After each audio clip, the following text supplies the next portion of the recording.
And on the archive later, I'm just doing dishes. It's nothing special, really.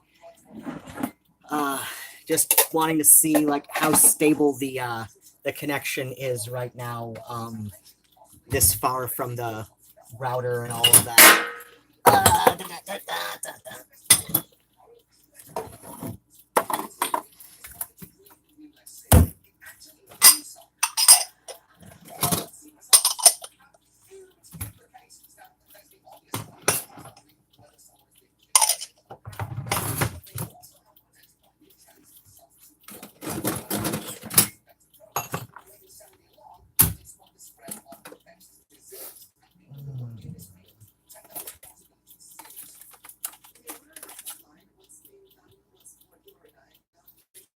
Okay, so this has been cleaned, but the top hasn't. That's odd.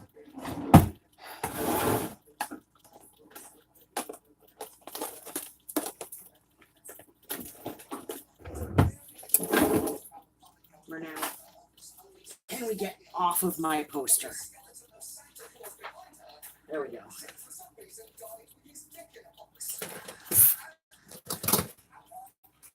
He was sitting on my poster from the Buster Keaton film a couple weeks ago. Not that he was on a special position of, damaging it or anything, I guess, but just, where do I put this? These are actually like really, I don't know how, but they work for keeping a partial onion in decent enough shape. I guess right there, that's as good a spot as any. And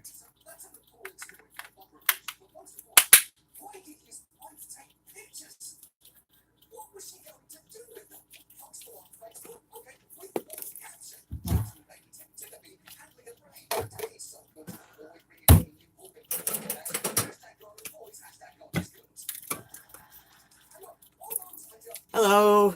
Yeah, I'm just apparently nowhere near as prepared for doing dishes as I thought I was when I started the stream. What the hell was I using a steak knife for? Oh shit! What's that doing there?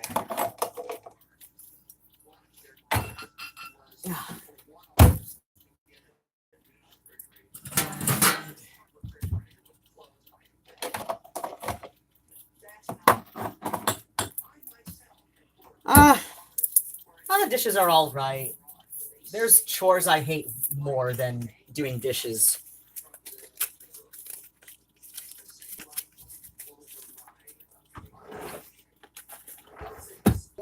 There are definitely chores I hate more than doing the dishes, so.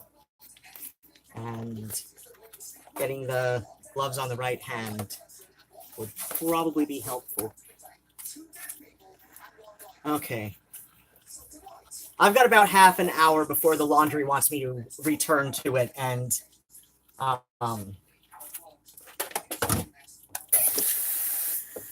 don't know if I'm still talking about stuff and people be interested with the stream. I don't know. I might leave it on, but I can't take the phone down to the thing, the laundry room, because that seems to mess up the connection so hard. Oh, that's even worse than I thought. Leftover macaroni and cheese that I did not date, and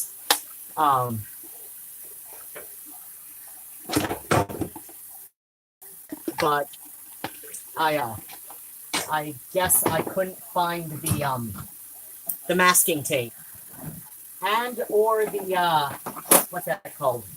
China marker, the little grease pencil thing. I guess I couldn't find one or both of those when I was done with that macaroni and cheese. So yeah, you wouldn't love this. It's got some fur on it.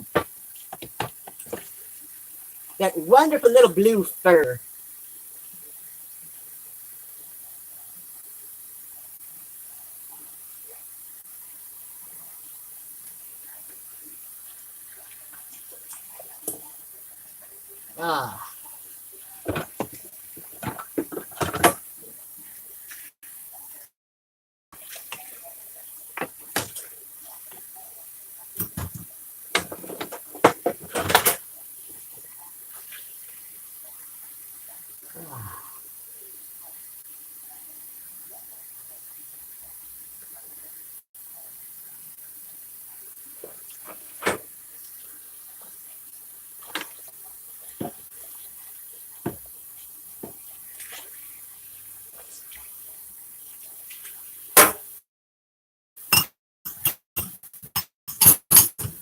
Okay.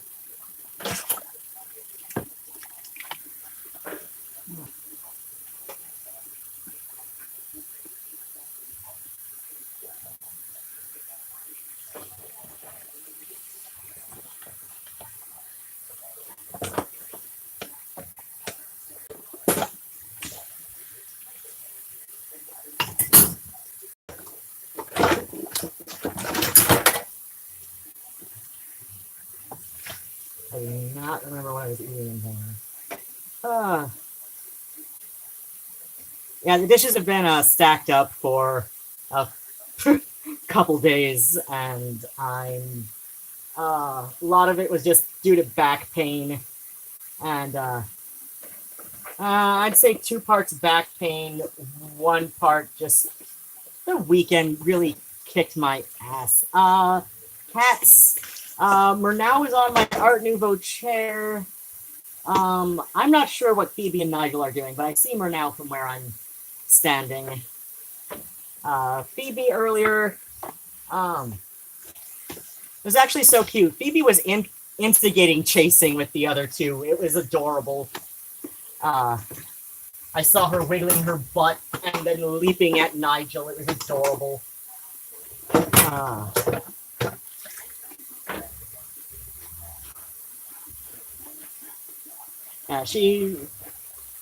Phoebe's usually more of a cuddler than all of that. A lot of times she'll let the boys instigate with chasing, but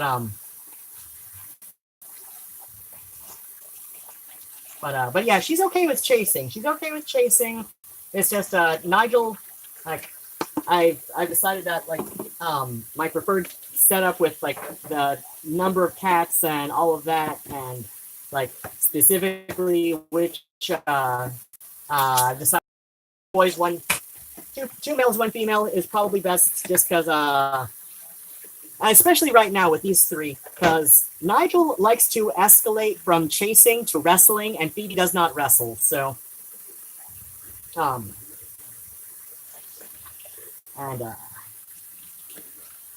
we gotta cater the arrangement to Nigel, because he's my boy. He's my little boy.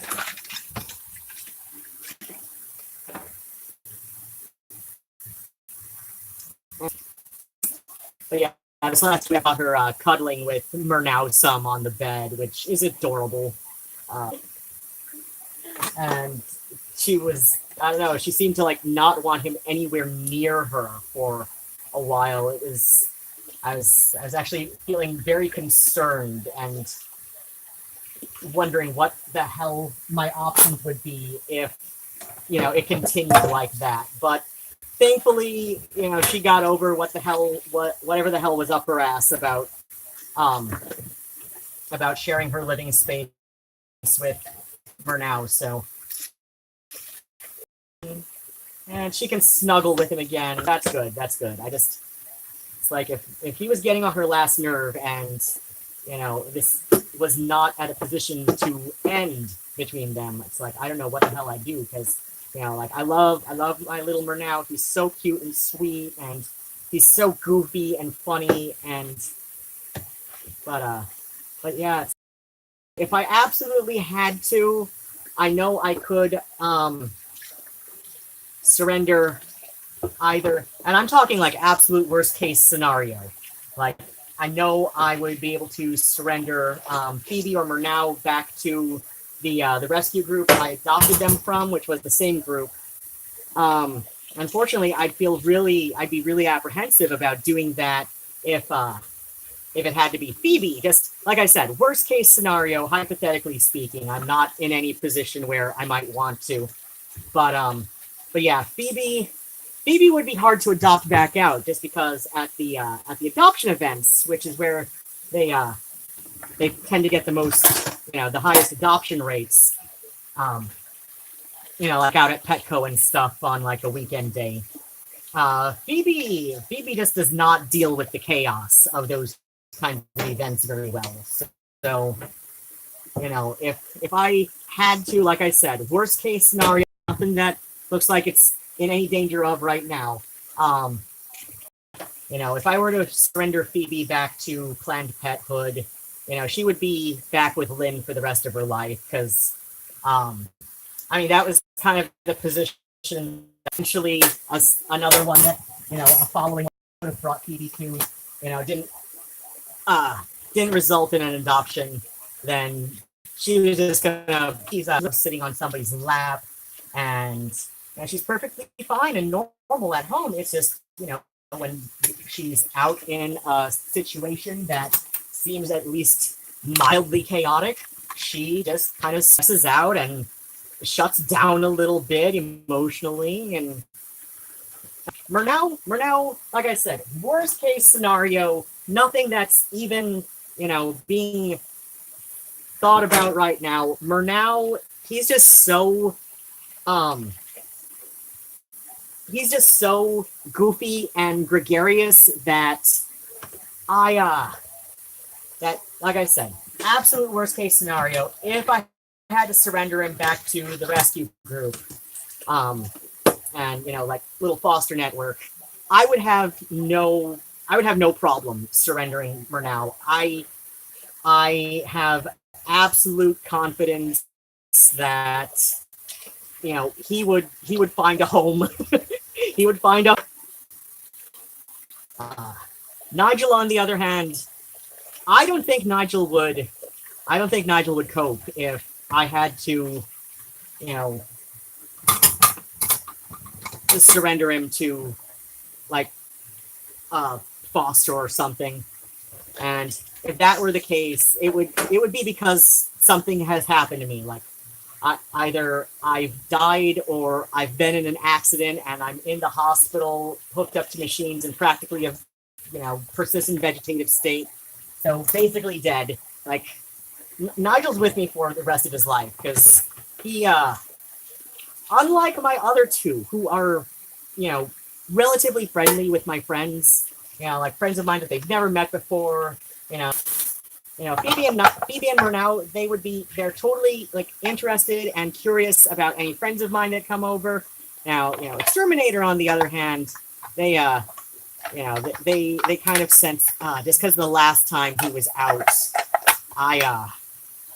or was it the second to last time? I don't know. One of the last times he was out, I accidentally fell asleep, and he, and I wasn't, and I guess I wasn't responding when he was knocking on the door, so I guess he must have assumed that I had already left and he was letting himself in, and I had not gotten the cats in their carriers yet. So yeah, they just kind of like, you know, places to hide under because they knew this was going to be a stressful situation, and you know, this was not friend, this was somehow intruder. Now, obviously not an intruder from where I'm sitting, but you know, this was not somebody that I voluntarily let into the home, and they might have recognized, you know, like the guy each time, which is nice. But yeah, it's the same guy each time, so they might have recognized, like, you know, whatever pheromone scent he was emitting. I don't know, it smelled clean enough to me, but that's like to human nose. So yeah, but yeah, they you know, they're perfectly normal cats. Phoebe and Murnau, as far as like having guests over and everything, you know, they're fine. It's just Nigel, on the other hand, Nigel is just like, even when it's clear that this is a friend of mine, Nigel wants nothing to do with strangers. And he so yeah, Nigel wants nothing to do with strangers. Like it doesn't even matter.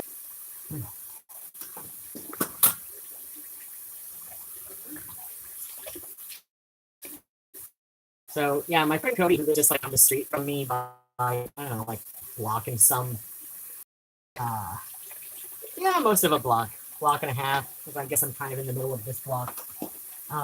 Yeah, Cody's been over like at least 3 or 4 times Cody's been over, and it was only this last, like, make a beeline. The fact that Nigel was on the cat tree when Cody came over, so like he knew he was a good safe distance, because the cat tree is like clear on the opposite side of the front room from the door to the unit. So, but yeah, Nigel barely wants anything. Like the only time Nigel has been more okay with somebody who isn't me than I expected him to be was actually like maybe the second time Isaac was over. You know, when he and I were just hanging out. Say, okay, yeah, Isaac and I started. So yeah, I want to say between even the first month or so after Isaac moved in, it was all right. But yeah, like before Isaac moved in, Nigel was actually kind of more away.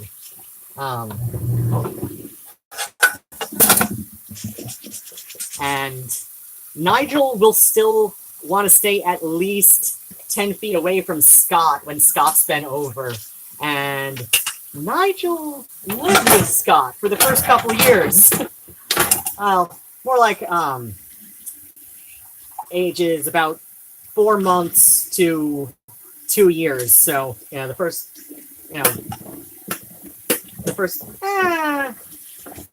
yeah, so like the first, you know, he, he still wanted to.